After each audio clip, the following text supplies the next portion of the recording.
I am going to show you how to be so productive and get so much done in a single day that by the end of this, you won't even be able to recognize the person looking back at the screen. Back in June, I was drowning in med school exams. The YouTube channel was collapsing around me, and honestly, it just felt like a slow road to burnout. But fast forward to September. In the 3 months since then, I finished an intense surgical internship in Pakistan, worked on 2 major research projects, alhamdulillah did really well on those exams, had 3 videos blow up north of 100,000 views, hired someone new, had our email newsletter get to 10,000 subscribers, launched a brand new Instagram that we've been posting on daily, got invited to Google's headquarters, did a panel talk at a surgical conference event, all of it while now being back at placement 9 to 5 p.m. and studying the usual 1 to 2 hours a week that I do. When you step back, alhamdulillah, it feels insane. So how did I level up so much so quickly? What changed in my productivity that all of this had the space to happen? And the answer, it's buried in a story from this summer. I was half broken from exams, I was barely posting, my channel was getting hacked left, right, center, and my energy was just down to 0. Like I was just surviving. Until one moment in a hospital ward out of all places that completely flipped everything that I was doing. Heat pouring through the windows, rooms full of patients, and the surgeon, the main guy, started roasting this man, this 30-year-old obese diabetic man, about his health. But one thing he said really stuck with me. He said, when you stop taking care of your body, it's never just your body that breaks. It is your focus, it is your confidence, and worst of all, it is everyone you know and everything that you do that is affected. And I don't know why, but in that moment, it didn't feel like he was talking to the patient. It felt like he was talking to me. And it didn't inspire me. It made me angry at myself. Angry at how I'd been living for the past years throughout exams. And so in that moment, I made a blind decision. No overthinking, no debating with myself, nothing. Just 0 tolerance. I am going to say no to everything. I cut out everything. I started on a strict diet. I went to the gym 5 to 6 times a week without missing anything. And for the first time in my life, it worked. I lost 10 kgs in 3 months. But the real change, it wasn't in the mirror. It was in my brain and my work. I would wake up with honestly far more energy than usual. I'd go to hospital all day. I'd write scripts, research, do all of that in the breaks, in the lunches when everyone else was just chilling. I'd come home, I'd train, and then at 10 p.m. still have the energy to do more work, to study, or do whatever I needed to do. Like all of these things that at one point would have been like, wow, how can you do so much in a day, just felt chill. And within weeks, I understood something that I never understood before. I never had a focus problem, I had a biology problem. My productivity hadn't just exploded because I got disciplined. It exploded because I got biologically stable. So before you go and watch a billion other productivity videos, I need you to do this one thing. I need you to ask yourself, are you biologically stable? Are you getting the right amount of sleep every day at the right times? Are you eating enough and good food to fuel your body? Are you working out enough times? Because these simple questions, yes, half the viewers will click off at this point because they don't want to hear this advice, but it is so vital to increasing the amount of work you do to accomplish what you need to get done. Because if you don't ask yourself these questions, if you don't fix it honestly now without any thinking, then you're not gonna get anywhere. So just go cold turkey. Don't overthink it. Forget the exact specifics. Just go cold turkey and blindly fix these things that you're messing up right now. That is honestly the biggest actionable step that I can give you. And yes, for me, that is when things started to click. But the more I tried to improve, the clearer I saw the big issue that was stopping me from being the best that I could possibly be. Until one morning, I sat up and I realized it. I was taking multiple hours to start working in the morning. Even if I would wake up early, sunlight coming through the windows, all of it, brain ready. Within less than a second of waking up, my hand would just get possessed and I'd just be on my phone for half an hour. Then an hour. Then of course I had to watch something while I was eating as well, right? You know, iPad kid and that. BS noise, reels, YouTube. What was I doing?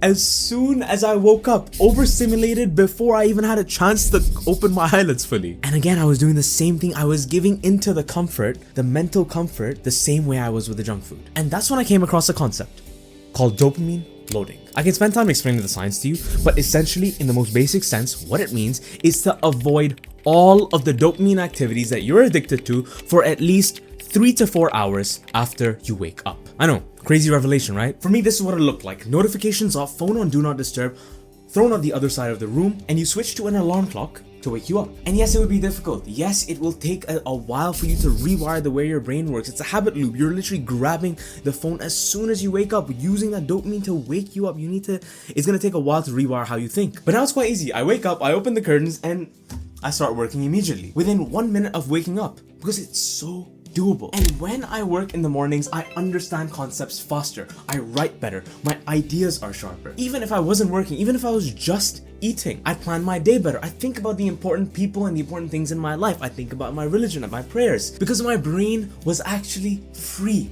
to think about the things that excite me, the things that would excite me if I wasn't on my phone depleting all of my dopamine stores. My point is, things that took me hours to start in the day and get done took a mere 10 minutes of just working as soon as I woke up. I didn't have to do this thing of pulling myself from the distractions and being like, oh, let's start work. I just had momentum. As soon as I started, I had momentum. And all I did was just remove the option of using a phone in the morning. And you don't need to. People have woken up for billions of years without having to go on their phone the first thing. And you're no different. I have so many friends that say, oh, I scroll to relax. No, you're not doing that. You're not relaxing your brain. You're draining it faster than anything else drains it. Honestly, the day you make the small effort of putting it away is the day you'll realize the amount of capacity, the amount of capability you truly have. And it took me a few days, but I stopped doing those things. And the moment I stopped, everything got quiet. And that is when the next big problem got louder. Because now, even though I had energy, I had focus, my progress was still weirdly just flat. I was busy, but I wasn't taking enough time out for studying, for building the important things I wanted to build. And so this is the final technique that I came across that honestly changed my productivity beyond anything that I could have imagined, anything that I've even seen myself do before. But before I show you what it is, I need to explain something very important. You're watching this productivity video, but if your only goal is to study and work faster, you'll miss out on the whole point that I'm making. Because productivity isn't about speed and efficiency, it is about clarity. Think about it. When you're studying something difficult, the only reason it feels slow is because you haven't taken out the time to study it properly. You're just like scanning it and trying to do as much as possible in the least amount of time. But if you take even 3 minutes out to go and ask why and follow the line of questioning that you have in your head, you'll not only gain more interest in what you're reading, you'll also remember it for far longer. And when you're diving in deeper to study the content, by the way, instead of using something like ChatGPT or Google, what I'd recommend is you use actual scientific search engines like Consensus AI, because these are the ones that are actually giving you verified information that is extracted from 200 million plus research studies online to give you in-depth and accurate knowledge. And the reason I recommend it so much is because it's so simple. For example, you just go on it and type out a complicated concept or comparative question, and then boom, you get exact answers from all of the studies. You can click further and get the actual data collected from each of those studies, the full conclusions, and then you basically get a full idea of what the top research in the world says about the topics that you're studying, the topics that you're curious about. All of this is the why that your teacher just misses out on and doesn't have time to explain. And it's honestly what helps understanding difficult things all the more easier. Other than the whole productivity stuff that I've been talking about, the other reason for why the research projects I did this summer went so well is because I used Consensus's deep search feature, which breaks down a single literature question that you put on there into 20 plus or however many targeted sub-searches. It analyzes every paper and then creates a full cited report with visuals that map the entire landscape out of the whole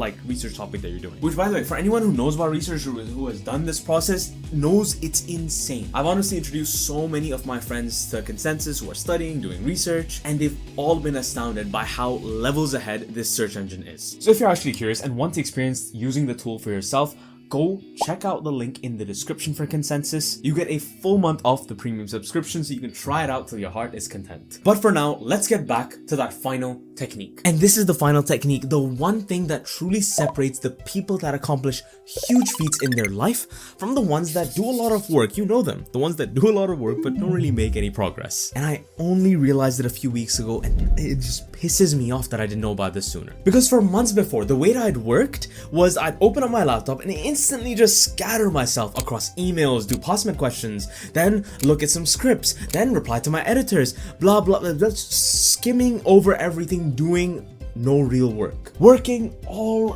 day until midnight and having gotten nothing of substance done. And it still is, because I still do this crap a lot of the day and I have to remind myself of this. And so I kept questioning, what the hell sort of progress am I making if I keep going this way? Was I useless? Was I slow? Am I just not made for this? But no, I stepped out and I realized I have the energy, I put in the effort, but what I lack was clear direction. And that was until I came across the concept of signal versus noise. Our boy Steve Jobs here forced every employee at Apple, every big employee at Apple, to come up with a list of 20 things that they wanted to get done that year. It would take them a couple hours, and then he'd ask them to cut it down to 3.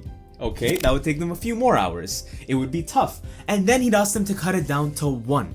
I know, this guy's a dickhead. But according to Kevin O'Leary, someone that worked at Apple, from this podcast I heard, he said that this is what separated everyone else from what Apple did. And what Steve did here was he made everyone cut the noise and focus on the signal, the 1 or 2 things that would make the biggest impact if they did them today, that would move the needle the furthest if they accomplished them that year. And when I listened to that, honestly, I knew that I had to do the same thing. So now every morning I ask myself, what are the 1 or 2 things that would make today a success regardless of what else happens? And then I add them to my calendar first. And I try my best to say no, to do nothing else, because those 2 things are the priority. And even though I've not done this perfectly, I already feel the big mindset shift. I used to end my days exhausted and unsatisfied, like I was running a marathon but I was staying in the same spot. But now, even if I've been slow, even if I feel lazy, like legit today I was supposed to film this 2 hours ago, this exact video,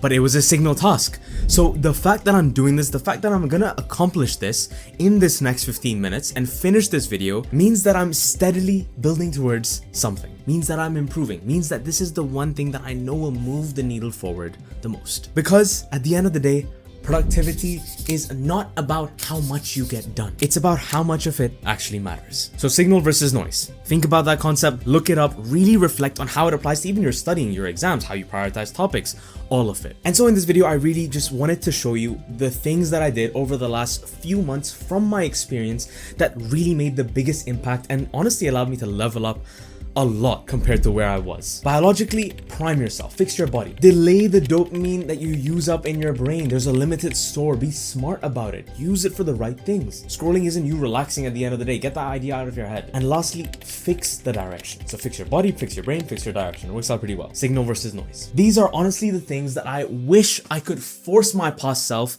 to focus on and do, rather than just pushing forward and doing more work. Because if you fix these things, everything else will compound further than you can imagine. Anyways, thank you for being here. Comment down below anything that you actually want me to reply to. I reply to most comments. I try my best to, especially at the start of the video. Leave a like, do the usual stuff, subscribe if you haven't. I don't know if you're what you're waiting for, and I'll see you in the next one.